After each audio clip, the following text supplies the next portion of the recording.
नमस्ते दोस्तों। मैं आपके लिए लेकर आया हूं आज की देश और दुनिया की 10 सबसे बड़ी और महत्वपूर्ण खबरें, जिनका विश्लेषण हम गहराई से करेंगे। हर खबर के पीछे की वजह, उसका महत्व और आपके जीवन पर उसका क्या प्रभाव पड़ सकता है, ये सब जानेंगे। 1। भारतीय अंतरिक्ष यात्री शुभांशु शुक्ला का ऐतिहासिक इस प्रक्षेपण। आज की सबसे बड़ी खबर यह है कि भारत ने अंतरिक्ष में एक और ऐतिहासिक छलांग लगाई है।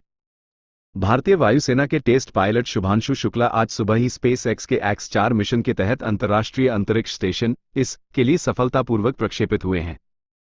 ये 40 साल में भारत के दूसरे और पहले निजी भारतीय अंतरिक्ष यात्री बन गए हैं। प्रधानमंत्री मोदी ने इस ऐतिहासिक उपलब्धि पर पूरी टीम को बधाई दी है और इसे भारत के अंतरिक्ष कार्यक्रम में एक नया मील का पत्थर बताया है। गहराई से विश्लेषण। यह मिशन भारत के लिए कई मायनों में महत्वपूर्ण है।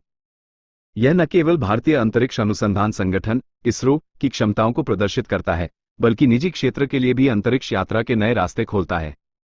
इससे भारत वैश्विक अंतरिक्ष दौड़ में अपनी स्थिति और मजबूत करेगा। 2। ईरान इजरायल युद्धविराम और क्षेत्रीय स्थिरता।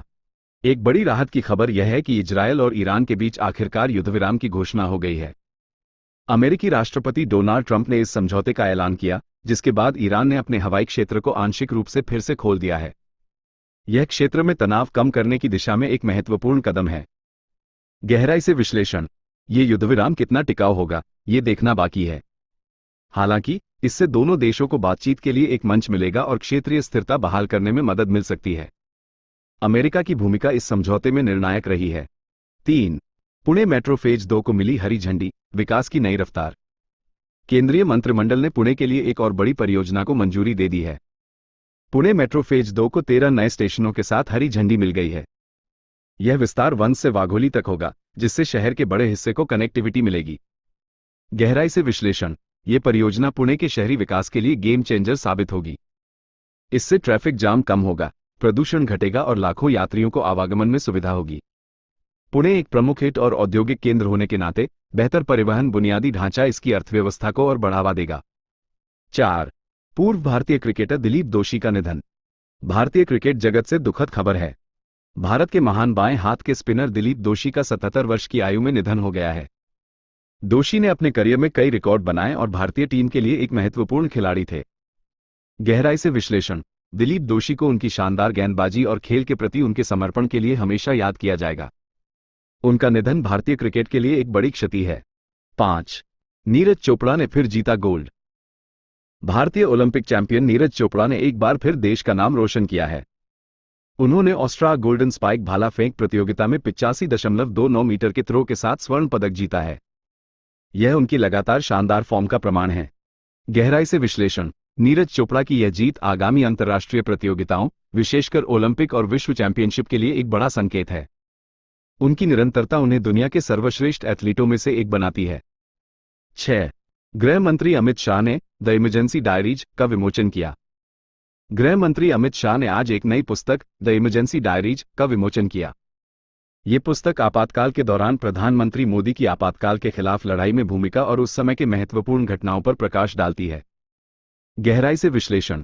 ये पुस्तक आपातकाल के उस काले अध्याय को फिर से याद दिलाती है, जिसने भारतीय लोकतंत्र को हिला दिया था।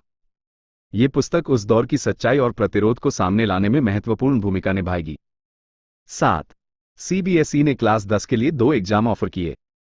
CBSE ने कक्षा 10 के छात्रों के लिए एक महत्वपूर्ण बदलाव की घोषणा की है। अब छात्रों को 2 परीक्षाएं देने का विकल्प मिलेगा, जिसमें पहली परीक्षा अनिवार्य होगी। ये छात्रों को बेहतर प्रदर्शन करने का अतिरिक्त अवसर देगा। गहराई से विश्लेषण। ये पहल छात्रों पर से परीक्षा के दबाव को कम करने और उन्हें अपनी क्षमताओं के अनुसार प्रदर्शन करने का मौका देने के लिए की गई है। इससे शिक्षा प्रणाली में लचीलापन आएगा और छात्रों को बेहतर परिणाम प्राप्त करने में मदद मिलेगी। 8। सतत विकास लक्ष्य SDG इंडेक्स 2025 में भारत का स्थान। एक अच्छी खबर यह है कि भारत ने 2025 के सतत विकास लक्ष्य SDG इंडेक्स में अपनी स्थिति में सुधार किया है। भारत 193 संयुक्त राष्ट्र सदस्य देशों में से 99वें स्थान पर पहुंच गया है, जो पहली बार शीर्ष 100 में आया है। गहराई से विश्लेषण। ये दर्शाता है कि भारत विभिन्न सतत विकास लक्ष्यों जैसे गरीबी उन्मूलन, स्वास्थ्य, शिक्षा और स्वच्छ ऊर्जा में प्रगति कर रहा है। हालांकि अभी भी कई क्षेत्रों में सुधार की आवश्यकता है। 9। रिलायंस डिफेंस को जर्मनी से 600 करोड़ रुपए का निर्यात ऑर्डर। भारत के रक्षा क्षेत्र के लिए एक बड़ी खबर है।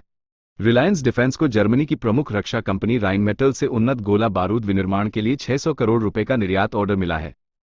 गहराई से विश्लेषण।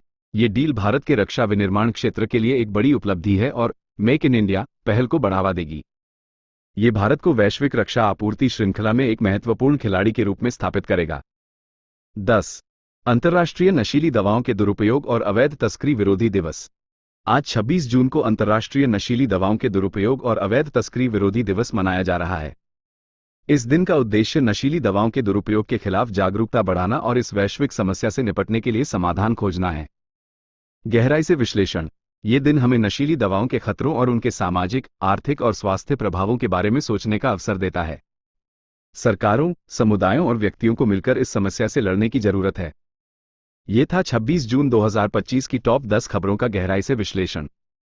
उम्मीद है आपको यह वीडियो पसंद आया होगा। अपनी राय और विचार कमेंट सेक्शन में जरूर बताएं।